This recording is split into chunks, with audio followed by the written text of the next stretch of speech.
Les entrepreneurs et même les étudiants utilisent cet effet pour obtenir plus que tout le monde avec moins d'efforts. Qu'est-ce que l'effet de levier exactement et comment l'utilises-tu maintenant dans ta vie? Chez chacun d'entre nous, il y a ce que l'on appelle des hotspots et des cold spots. Les hotspots sont des activités qui nécessitent un peu de ressources et qui nous apportent un grand bénéfice. Les cold spots sont des activités qui nécessitent beaucoup de ressources et qui nous rapportent peu. Lorsque Bill Bratton est devenu chef de la police, l'un des plus gros problèmes était la criminalité dans le métro. Les citoyens de New York avaient peur de monter dans un métro parce que des gangs et des criminels les attendaient partout.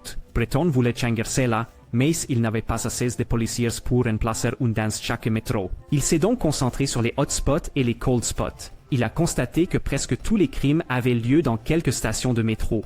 Malgré cela, de nombreux policiers passèrent la journée dans des stations où il n'y avait pratiquement pas de crimes. C'étaient les cold spots.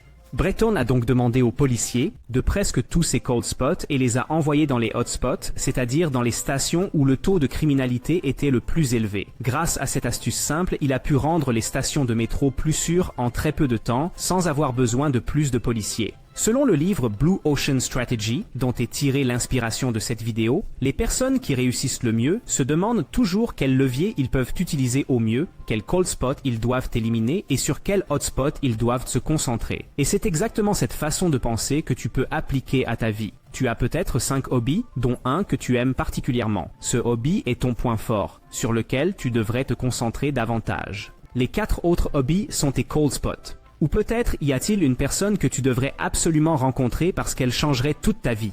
Mais au lieu de cela, tu passes du temps chaque jour avec des personnes qui ne t'apportent pas grand-chose.